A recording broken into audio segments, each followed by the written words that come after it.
Ano pong masasabi nyo na kung saan-saan pumupunta ngayon si VP Sara? Ngayon nasa Australia siya, recently pumunta siyang Malaysia, Middle East, and of course the Netherlands. Ano pong masasabi nyo lang dito? Happy trip. Should the camp of Vice President Sara Duterte show any prioritization? Kailangan ba yun na maisusumite muna sila sa ombudsman? So, medyo may konting delay sa impeachment trial, or priority dapat yung impeachment trial over the ombudsman case? Well, I cannot answer for the camp of the Vice President.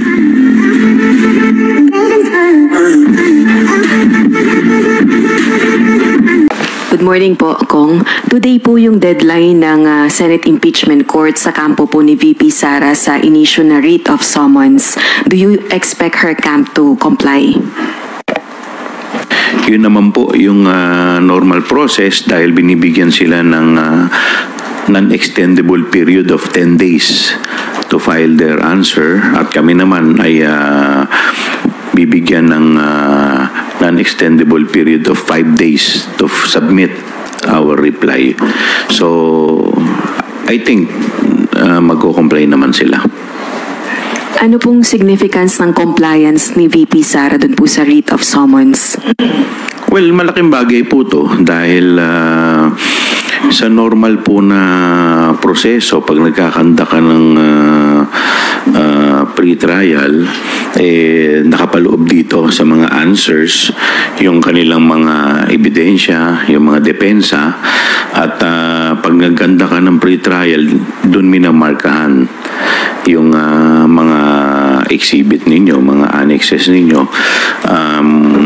Kaya kung hindi siya makakapag-submit, wini-waive niya yung kanyang karapatan para makapag-submit ng maayos na reply. But in this case, since this is a sui generis at marami tayong mga nakikitang mga kakaiba, no, na kung minsan ay wala sa rules, siguro tingnan po natin kung ano yung mga magiging hakbang na susunod.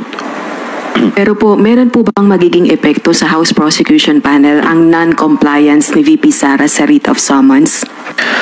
Well, pag-aaralan namin kung ano yung kanilang magiging susunod na hakbang kung sakasakaling hindi sila magsasubmit.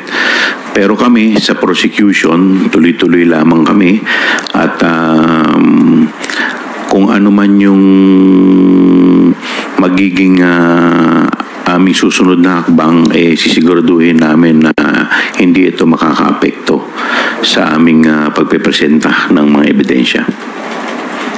Regarding naman po sa directive po ng Ombudsman na mag-file po ng counter affidavit si VP Sara at ang respondents dun po sa allegations ng misuse ng confidential funds, kayo po yung complainant as the chairperson ng House Committee on Good Government and Public Accountability and isa po sa miyembro ng House Prosecution Panel. Meron po bang issue kung kayo ang main complainant dun po sa mga allegations ng irregularities na reklamo sa Ombudsman? Wala naman ako nakikita pong problema. Siguro ginawa lamang po ng Ombudsman ay inaksyonan nila yung committee report na sinumite po namin sa plenaryo, at ito ay inadapt ng plenaryo. Ito ay welcome development sa amin dahil kung maalala po ninyo nung November, sinasabi po ng ating ombudsman na wala siyang nakikitang violation ng ating Vice Presidente. So sa pag-akto nila dito sa ating committee report, maaring nag-iba na ang kanilang opinion dito. Bagamat dun sa isinumite naming committee report, hindi pa nakapaloob dito yung mga ebidensya namin. Kaya this is masasabi namin na parang mabilis din yung naging pangyayari. Kasi kung maalala po ninyo, noong June 10, nung inadapt ng Congress ang committee report, at na-submit namin, natanggap ito nung ombudsman nung June 16. At nung June 19 or 3 days thereafter, pinasasagot na agad ang ating Vice Presidente. So medyo nagulat lang kami, but maasahan po ninyo na kami naman ay magko-comply dito. Kung sakasakali naman pong mag-submit ng kanyang counter affidavit ang respondent, kami naman ay humihingi ng ilang palugit para makapag-submit naman ng aming reply. So we will cooperate. Last on my part na lang po. Although you welcome this development, yun pong ilang mambabatas ay nag-issue ng concern. For example, House Deputy Minority Leader Franz Castro, nagbabala po siya ng whitewash dito po sa kinakaharap na reklamo sa Ombudsman ni VP Sara, given that the Ombudsman is a Duterte appointee, and also ML Party List Representative-elect Leila de Lima warned of sinabi niya po na out of character ni Ombudsman Martires yung pag-action agad dito po sa reklamo. Do you share the same concern? Well, masasabi po natin na na-surprise din kami dahil sa ganitong sitwasyon. Maalala ko nga po kasi ito pong ating Vice President ay impeachable officers. So nakalagay po dun sa kanilang, ang pagkakaalam ko po, doon po sa kanilang mandato ay dapat antayin muna yung maging resulta ng impeachment bago ma-file yung mga kaakibat na kung sakasakaling mai-impeach yung Vice Presidente, saka pa lamang. So, may ipa-file yung mga iba pang mga charges, no? Kaya medyo nasurpresa rin kami sa bilis ng trabaho ng ating Ombudsman, but just the same, ito po yung wini-welcome namin at kami ay makikipag-cooperate fully. So ayaw naman po namin mag-insinuate kung ano ang nasa isip ng ating Ombudsman. Baka kung makita po nila ang aming mga ebidensya, magbago ang kanilang isip.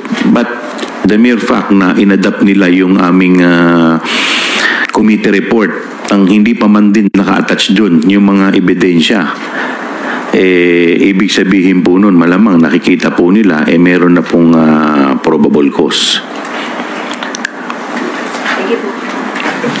Thank you, Rose. Sai Chua from Congress TV is now recognized. Hello, sir. Good morning.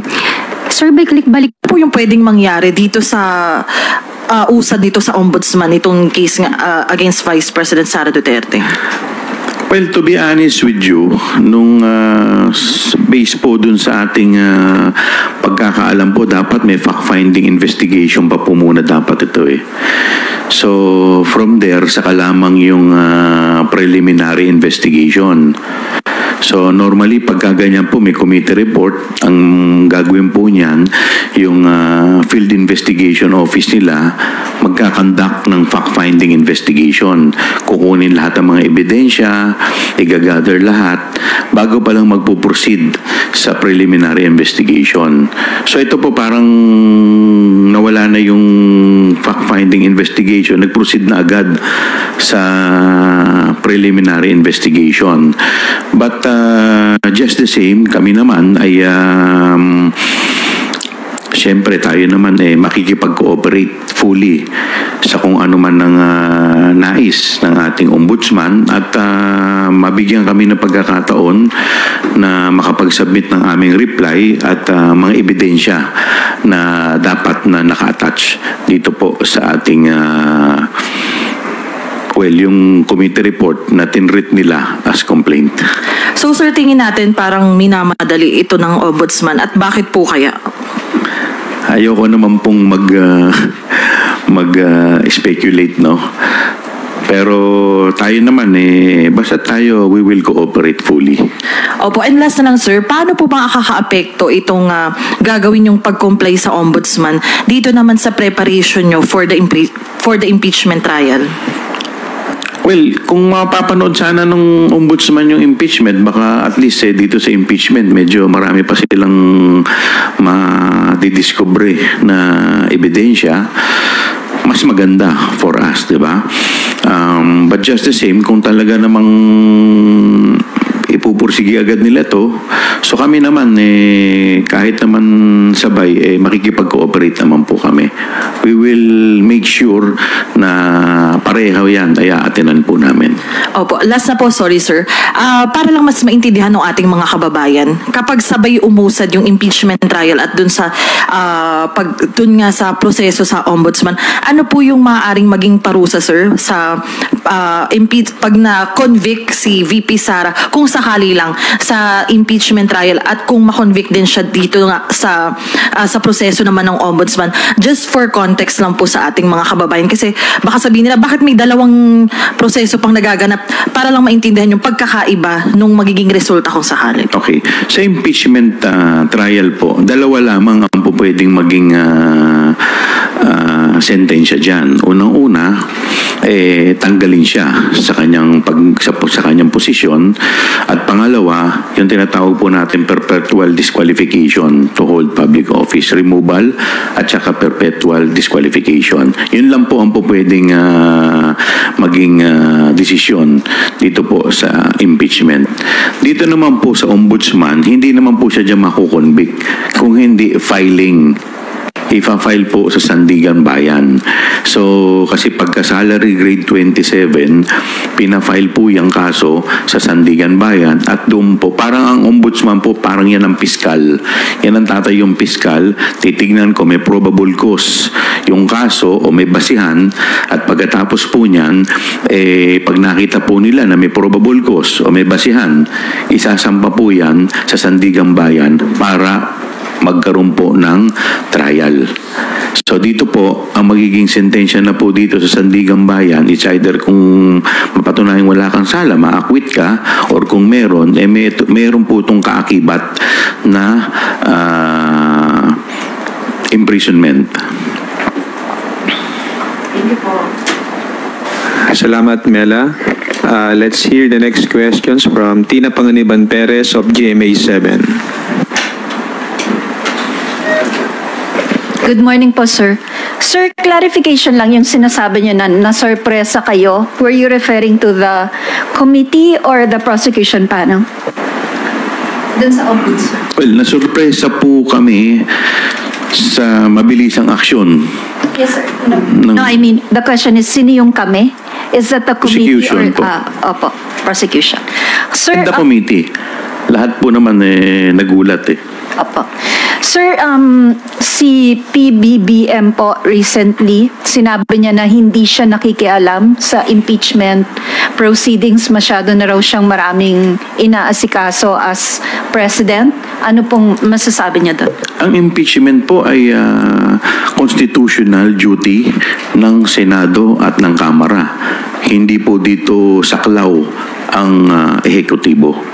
So, tama po ang ating presidente, hindi po, ito po ay constitutional duty ng dalawang Congress, yung House at saka yung upper chamber, which is the Senate. Pero sir, won't it be beneficial for the prosecution if he makes a stand like he did the first time na sinabi niya he stressed on accountability? Or better na wag na lang magsalita ang palasyo about impeachment? Siguro sa akin pong pananaw na mas maganda na hayaan na lamang po natin yung palasyo na gampanan nila ang kanilang tungkulin bilang punong ehekutibo, dahil marami rin pong dapat natutukan ang ating Pangulo. Sir, may nabanggit din po si Senator-elect Erwin Tulfo last week na palak daw ng House na i-refile yung impeachment complaint sa 20th Congress. Is that being considered? Napag-usapan po ba ng PROSEC? And is that even possible? Wala pong ganon. Wala po kami na pag-uusapang ganon. Because kung ganon po ang mangyayari, magkakaroon po ng bar. Meron po tayong tinatawag na 1-year bar o bawal po within 1 year, dapat isang impeachment complaint lang ang ifa-file. Sir, napapag-usapan din po ba ng prosecution yung compliance with the second directive of the impeachment court team for the 20th Congress to submit a certification? Naipasa na po yung resolution, bagamat hindi pa po ito itatransmit sa Senado, pero ito po ay meron na pong judicial notice. So, kumbaga, ano na po to, FYI na sa Senado. Sir, hindi na kailangan ng physical filing? Sa akin pong paniniwala, hindi na, dahil meron na pong judicial notice. Okay, thank you po. Thank you, Tina. Janes Capanti from GMA Online. Please proceed with your questions. Good morning, sir. Janes Capanti. Yung si Vice President po kasi categorically said over the weekend that she will reply dun sa Ombudsman's order, but she hasn't made the same categorical statement in replying dun sa writ of summons issued by the Senate Impeachment Court. Do you see, how do you interpret this inconsistency on her part? Parang mas gusto niyang sumagot dun sa Ombudsman instead of dun sa Senate Impeachment Court. Well, mahirap naman pong mag-speculate sa kung ano ang gusto ng ating Vice Presidente. Anyway, siya po ay nirepresenta na ng pool of lawyers na mahuhusay. So, tignan po natin kung ano ang kanilang magiging strategy. Sir, follow up lang po. You mentioned kanina sana mapanood ng Ombudsman yung impeachment trial. Are you appealing to the Ombudsman to wait for the impeachment trial to proceed and finish before making a decision on whether or not to file criminal charges against the Vice President? Well, unang-una, parang sa akin lamang po itong personal opinion na medyo mahirap naman po yatang madaliin yung nasa Office of the Ombudsman dahil unang-una marami po yung respondent, yung mga participation po nila, yung ebidensya. So, medyo mahirap naman na hindi mo may scrutinize isa-isa yon at kung mamadaliin mo. Kaya sa impeachment po, medyo dito mailalabas po. Marami po mailalabas dito. So, mas maganda rin. Makakatulong po sa kanilang pagdidesisyon. Dahil siyempre, inaasahan naman po natin na magiging fair ang para at least maging patas sa parehas na panig yung kanilang gagawing desisyon o resolution. So, is that a yes, sir, na you appeal to them na wait first on the... Well, mahirap naman pagsabihan si Ombudsman Martires, no? Tayo naman, nagbibigay lamang tayo ng ating opinion. Sir, ito, follow up ulit doon. In the event na, are you not, at this point, given your surprise, are you not worried that the Ombudsman might clear the Vice President of criminal charges ahead of the impeachment trial? May worry ba kayong ganon or... Well, tayo naman, siyempre, lahat naman ng anggulo tinitingnan din namin. But just the same, ayaw din natin mag-speculate. Ayaw naman natin pangunahan. So, basta tayo, naniniwala tayo na gagampanan nila ang kanilang tungkulin at sila ay magiging patas. Dahil hindi lamang po tayo ang may interest dito. Ito po ay inaantay ng taong bayan. At yung taong bayan po ang nakatutok dito. Thank you, sir. That's all on my part. Thank you. Thank you, Lanesca. Earl Tobias from IBC 13. Sir, good morning. Follow-up lang din po sa question na yon kasi incoming House Impeachment Prosecutor Congresswoman De Lima said na kung ibabasura nga ng Ombudsman yung reklamo, maaaring gamitin ng kampo ni VP Sara Duterte yung kaso para pahinain yung kaso ng prosecution. May bearing po ba yung ganong worry as of now? Yung dalawa po kasing, yung kaso po na nasa ombudsman, ito po ay dalawang article lamang sa 7 articles ng impeachment. So marami pa rin naman mga pwedeng maging basis. Pangalawa, yung weight of evidence ay magkaiba po. Dahil sa criminal, ang ipoprove mo dyan is guilt beyond reasonable doubt. Medyo mas mabigat po. Unlike dito po sa impeachment, ang tinatry po kasi dito is yung conduct ng public official while in office. So medyo magkaiba po yung dalawang yun. So ako naniniwala na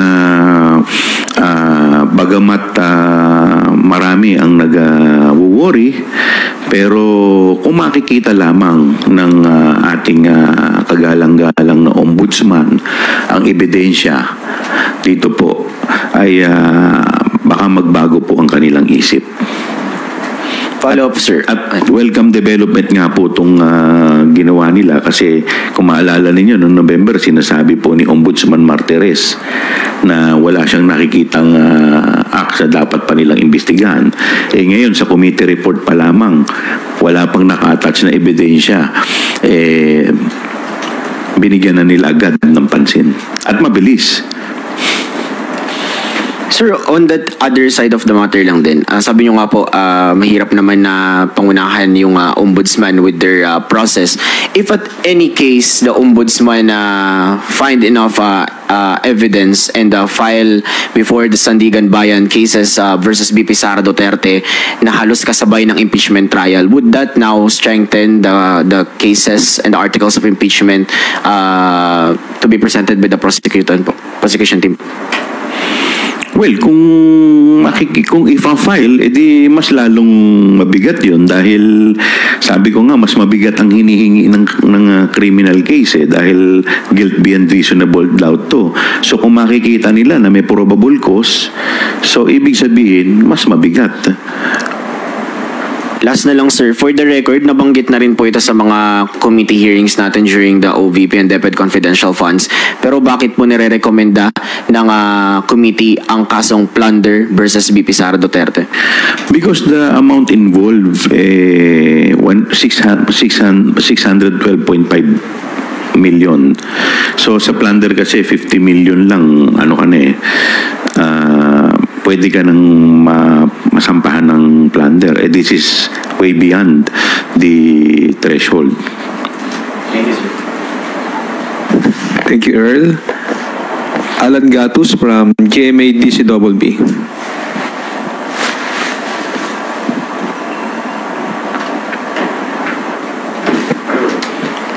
Hello, Congressman.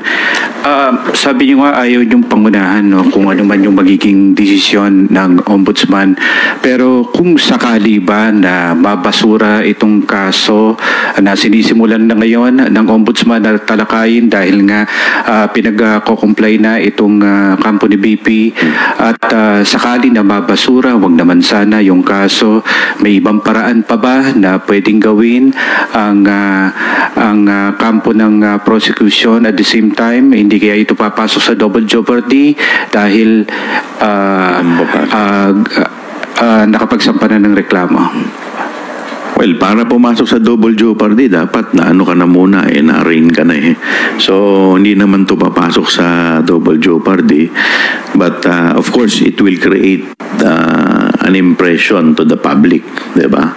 So, yung impression sa public ang medyo hindi natin alam kung ano yung magiging epekto nito. But tayo naniniwala na sana gampanan ng ombudsman ang kanilang tungkulin. Panghuli na lang po, sa tingin nyo ba ay tatapusin sa mabilisang panahon ni Ombudsman itong kasi by July 27 tapos na po termino nitong si Ombudsman Martires. Dahil nasimulan niya na to, sa tingin nyo ba ay sabi nyo nga nasurpresa kayo, tatapusin ito, baka bago pa magsimula nga yung impeachment tapos na rin yung kaso at tapos na yung boxing pagdating sa Ombudsman, Congressman? Alam mo, meron ako kasing isang concern lang dyan. Dahil meron po isang kaso, yung Ombudsman versus Court of Appeal, kung saan sinabi po dito ng ating kagalang-galang na Korte Suprema na yung mga impeachable officers kagaya po ng Ombudsman, bago po sila makasuhan, dapat i-impeach muna sila. So, hindi ko alam kung paano ito i-reconcile dito po sa case po ng ating Vice Presidente. Kung sakasakali na ilabas nila muna ang desisyon bago lumabas ang desisyon ng impeachment court. Thank you, Alan. We will take the next question from Bibian Gulia of ABS-CBN 2. Follow-up lang po dun sa question ni Alan. Ito po bang na-mention ninyo, na concern ninyo at yung basis na Supreme Court decision, will you put this into writing and submit it before the Office of the Ombudsman? Well, sa ngayon, nasasubmit po namin yung reply. Kung sakasakaling mag-submit po ang ating ang respondent ng kanilang counter affidavit, ang isasubmit po namin is yung reply at i-attach po namin doon ang lahat ng mga ebidensya. So, tignan po natin kung ano ang magiging diskarte po ng namin kung sakasakali. Thank you. May I also get a categorical answer lang if you think that yung kung halimbawa i-dismiss ng Ombudsman itong case against the Vice President, tingin nyo ba hihina yung kaso ng impeachment, at least for the articles concerned? Hindi naman hihina. Pero sabi ko nga, kagaya po ng binanggit ko kanina, ay iba po yung timbang ng dalawa. Dahil yung isa, ang kinukonsider po doon, yung criminal aspect. Dito sa impeachment, ang kinukonsider dito ay yung conduct ng, ang hinihir dito is yung conduct ng ating Vice Presidente. Thank you po. Thank you, Bibian. Gab Lalu from Inquirer Online. Go ahead. Sir, to clarify lang, yung pagka-surprise nyo, nanggagaling ba siya sa dahil mabilis yung proseso, yung paghingi ng ombudsman ng reply, ng answer from both sides, or dahil mababa yung turn around ng ombudsman, medyo masinop, kumbaga hindi siya masyadong nagsasampa ng mga kaso sa Sandigan Bayan ever since he took office in 2017? Well, mabilis in a sense na kagaya po ng binanggit ko kanina, yung timeline. June 10 sa plenaryo, pinasa namin. June 16, natanggap ng Ombudsman yung kopya ng aming committee report kasi kinapi-furnish lang po sila. June 19 or 3 days thereafter, may action na agad ng Ombudsman, pinasasagot na. Ang inaasahan ko po, magkakaroon muna ng fact-finding investigation ang kanilang field investigation office or officer, and then after that, pagkatapos silang buuin yung mga ebidensya, saka pa lamang mag-proceed sa preliminary investigation. So dito po kasi lumakataw na agad, dumiretso na agad sa preliminary investigation, considering na yung committee report namin ay wala pang naka-attach na ebidensya doon except yung is privilege speech ni Congressman Valeriano kung saan pinanggalingan ng committee report. Sir, for the public lang, usually ba, gaano katagal yung ganitong proseso dapat? I mean, from the filing of the complaint to the preliminary investigation, tas yung mga parang summons? Well, iba-iba naman yung tagal, no? Pero, ito medyo mabilis eh. Diba binanggit ko nga kanina, pagkatanggap nila after 3 days, preliminary investigation na agad. So, yun lang naman. But, syempre, we do not question that, diba? Hindi naman natin po kino-question. So, kung ititreat nila yung ating committee report as the complaint, so be it. Basta tayo, antayin po natin yung magiging counter affidavit at humihingi tayo ng palugid na bigyan tayo ng pagkakataon na makapag-submit din ng ating reply. Kasi kagaya nga po ng binanggit ko, doon po sa ating committee report, hindi po nakatouch doon yung mga ebidensya. So, sana mabigyan tayo ng pagkakataon na makapag-submit ng reply para may attach natin doon yung ating mga ebidensya. Sir, last na from me. Just for the public again. Kasi sabi nyo kanina, parang may principle na dapat impeach muna bago sampahan ng kaso. Is the Vice President immune from suit? Well, ang presidente po, under the Constitution, ang presidente ang may immunity. But doon po ang pagkakaalam ko po, doon po sa charter ng ombudsman, dapat po, lahat po pwede nilang imbestigahan except impeachable officers. So, ibig sabihin, kailangan i-impeach ka muna bago ka pailan ng kaso. O pwede rin naman itong umandar insofar as yung ibang mga accomplish. Kasi hindi lang naman ang BP ang nandoon. May mga iba pa po. So, sa kanila po pwede pong umandar. Thank you, Gab. Earl Tobias again from IBC 13. Sir, nasagot na yung clarification from Kuya Gab. Tanong ko na lang din, dahil may magkasabay, should the camp of Vice President Sara Duterte show any prioritization? Kailangan ba yun na maisusumite muna sila sa ombudsman? So, medyo may konting delay sa impeachment trial, or priority dapat yung impeachment trial over the ombudsman case?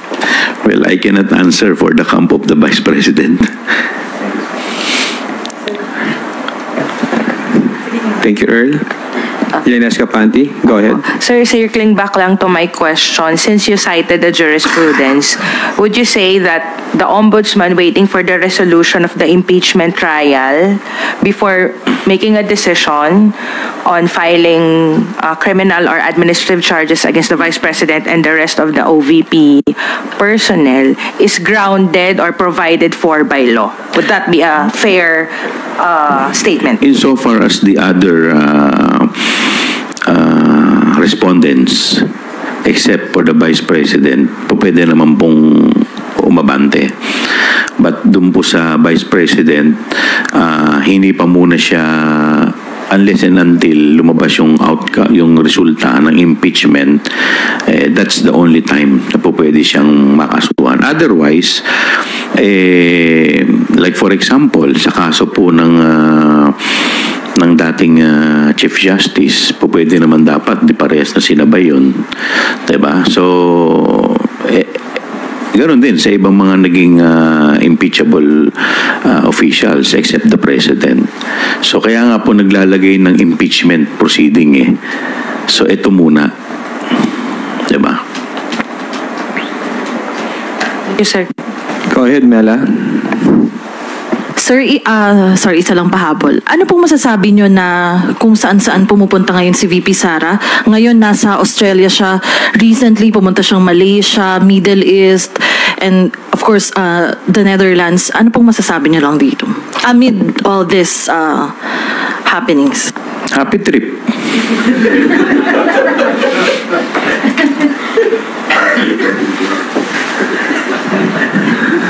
Are there any further questions from the media? If there are no more questions, we will hear the closing remarks of Chairman Chua. Maraming salamat po sa pagkakataon na masagot po ang inyong mga katanungan. Sana po nasagot ko po ito ng maayos. Maraming salamat po.